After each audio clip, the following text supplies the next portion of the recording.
Doesn't seem that long ago. No, it goes that way, doesn't it? Afternoon, everyone. Welcome to our pre-match press conference to preview our game against Burnley tomorrow night, and we'll start off with Alan from Sky, please. Well, Frank, before we start, I guess a little bit of administration, because there's all kinds of things going on, isn't there, with suspensions and injuries, and where are we up to? Where do you want to start? Suspension, we know. We've obviously got Michael Keane and Alan are still out. In terms of injuries, Nathan Patterson will be out for a certain period of time. It's been down to see a specialist on his ankle, and we're looking at having a small operation later this week, so he'll be out. Fabian Delph is back in the squad, which is good news for us. Been working hard to get back in there. Yerry Mina isn't fit yet. Andros Townsend's long term. Who am I missing? Seamus is actually better now, having been not well, and will be in the squad. Whether he can start or not will be one to keep an eye on over the next 24 hours. How significant can Fabian Delph be for you, especially in that position where he played? Yeah, well, it's a position obviously where we haven't got a lot of players in the squad, to be honest, in that natural defensive position. He's played in a defensive midfield role throughout his career, and even as a left back a lot at Manchester City, so he has those attributes, thought process in terms of playing, which is something, as I say, we haven't got much of. So trying to keep him fit in this period is crucial for us. And everything I've seen from him here, he's desperate to get back and desperate to help out. And I know his qualities. He's a personality within the squad as well. So on those terms, then it's good. So let's hope, as I say, we can get him fit and get him on the pitch to help us. And I guess, in football people say, it's one man's problem is another man's opportunity. When you look at the likes of Branthwaite, is he someone you look at maybe for this game? Possibly. I'll have to look at the whole big picture of the team, and especially when we're playing this week with, and I don't know how, but we've managed to be asked to play 3 games from Sunday to Wednesday evening to Saturday morning. Incredible schedule, really, when it could have been easily Saturday, Wednesday, Saturday or Sunday, but not 12:30 kickoff. But we've got the short straw this week, so I have to take that into consideration in terms of fitness and freshness of the players as well. Looking back on Sunday, you spoke afterwards about a lot of positive signs. What in particular did you like about that performance? Obviously, I know the result was not what you wanted. No, well, I think we played pretty well. It was a very balanced game. Probably a draw would have been a fair result if we'd have won it. Without before we had a man sent off, I think it would have been fair as well from our point, because I thought we worked hard. We didn't give away that many great opportunities. We had some good opportunities against a good team. So we were more comfortable on the ball than some games we've been in recently, away from home for sure. I mean, at Goodison we've been good, but away from home. So in terms of an away from home performance, I was very happy with it, and it was a level that I want us to at least maintain and improve on. And if we do, then we'll get results at that level. What are you expecting of Burnley tomorrow? Because there's a certainty you'll get different challenges over the next few weeks, won't you? What are you expecting there? Sure. What you expect from Burnley all the time, and they've got a fantastic manager. They're used to playing in the Premier League, to not just surviving in the Premier League. That would be a disservice to them. They've had a lot of years now where they've had different relative successes. So they go into this sort of run in as a team that know what they're doing. They do the same thing a lot, and they do it well, and they make it very difficult. Very physical team, tough to play against, work hard off the ball, have a certain style which is difficult to combat. Then you need to be absolutely up for the basics in the game to combat that in terms of the physicality side of the game. So we will have to do those things right to get result, as everybody does. You watch, and play against Manchester City at the weekend at 2-0 in the early parts of the game. Manchester City generally go on and score more. Burnley don't make it easy for you. You have to win the battle before you win the game. Yeah, and that's football, to be honest. That's every game in the Premier League because of the level. But as I say, with Burnley, and because of what will be deemed to be at stake, even though there are 9 games to go after for us, then you know that it's a big pressure game, which is what we're here for. Thanks, Alan. We'll go to Richard Graves of Premier League Productions, please. You speak about needing to win the mental battle really before you actually play the game there. Given what's at stake and the noise around this game, how important is it that all 11 or the whole squad going into this game mentally are absolutely on it tomorrow night? Yeah, it's very important because it's a big deal. It's a big deal. We're playing in in a position and a reality that we're fighting at the bottom end of the table to try and stay in the league. That's been the case for a while. Of every game that goes, it becomes more intense. So the mental preparation, the physical preparation is key, and then it's how you perform on the day. But we can control lots of parts of that in terms of the preparation.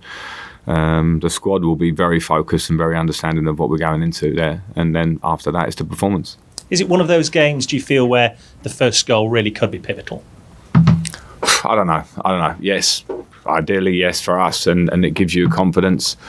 We haven't been able to score the first goal away from home, particularly this season, enough, and we've seen that the results haven't been what we want. But I don't know. It's very hard to sit here now and guess the intricacies of the game, what may happen, what may not. But what I said before, I think still stands, is how you prepare and then how you perform over the course of 90 minutes. And that's why I think at West Ham we gave everything for the whole game. And I think we're pretty unfortunate with circumstance and that the result didn't go our way. Other days it will go our way. But we have to make sure we get ourselves right. And I suppose when you go into a game like this, it's natural that there'll be tension in the stands with the fans. Tension can creep into the game. Is this where you and the coaching staff play a big role? Yeah, that's our job. And tension can be a good thing. It can also go the other way. I don't feel tense. I actually feel excited with the level of game and the competitive nature of what this game is. I loved, as a player, being involved in competitive games where there's a lot on them, and now we have 10 of those. And this is the first one that's in front of us. So yeah, I'm calm and excited. And when the game comes, we just have to have an absolute belief in ourselves, belief that we've done everything right and we know how we want to approach this game, which the players will. And then it's up to performance again. And of course, you got 78 minutes from the start out of Dominic on Sunday. How has he come through that? And do you feel he's in a good enough place to perhaps go again tomorrow? Yeah, no, he's certainly in a good place to go again. And he's had a lot of injuries, and the day before the West Ham game, it was feeling a little bit stiff, and so we were going into a game, as I say, where you have 3 games in sort of 6 days. We want to manage him right, but at the same time now he's getting into the position where he is right and ready, and he's looking sharper. So no worries about Dominic at all. And just finally on Burnley, everybody knows the position they're in the table, but you look over the course of the season, they've drawn 12 of their 28 games, which suggests they do have a solidity about them, even if they're not going on to win those games. Yeah, but that's trademark, isn't it, of Burnley over the years. They've never been easy to beat, and they don't concede that many goals. They, as I say, they're very effective in what they do. So we're not surprised by that. But I don't need to go into how many they've drawn or won or whatever. The table is what it is. We all understand that now. So again, it's how we think about ourselves and try and counter their strengths on the night. And we want to get the result. Simple. Thanks, Frank. Thanks, Richard. We'll go to Chris at Radio Merseyside. Hi, Frank. Hi. On Nathan Patterson, have you had a chat to him since Sunday, and how's he dealing with the frustration, given how well he played for Scotland in the break, and you said he would have made his Premier League debut as well against West Ham? Yeah, that's the particular frustration for all of us, and for Nathan obviously a bit more than anyone, because it's him, and he was due to make his debut. He knew that. He's waited his time. He performed well for Scotland, and that's the big disappointment. So he is frustrated, but at the same time, it's easy when you're a slightly older man talking to him. You can tell him that he's young. He's got so much time. The timing of this will probably mean that he'll have the summer to really get over it and be fighting fit for the start of next season. It's really unfortunate for him, but we just have to accept it, I suppose, and Nathan does. And he'll get all the right support in the short term, and he'll be back. You've spoken about things not going your way recently, but has it frustrated you to see decisions perhaps not going your way in games that aren't even involving your team? I'm thinking about Weghorst potentially avoiding a potential sending off against Man City while you still have Allan suspended for this game. I think you'll be careful going into other games that you're not involved in too much.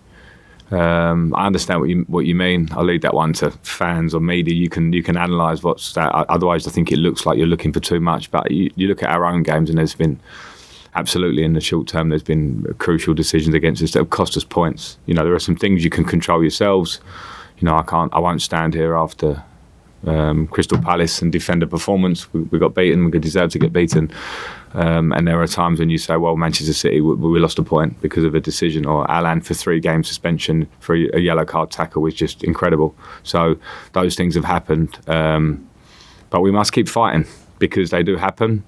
maybe in a few weeks you might be telling me that a few things went in our favour, and I'll say about time, and hopefully they'll be they would have helped us on the way to getting some points. And you're coming up against an extremely experienced manager in Sean Dyche tomorrow, and you've said again you know what to expect from Burnley, but in a way, does it kind of make it easy to prepare for the game, given that you know what you're expecting? Yeah, possibly, but I don't want to undersell Burnley. It's not. I'm not here to call them a one-trick pony. I think they have individual qualities within their team, individual players. And when I say I don't want to make it too simplistic about the way they play, because you should respect them much more than that, and I certainly do. So, no, I think our job is to prepare, however detailed that is, or however many variations of the way they may play, or try and attack or defend against us.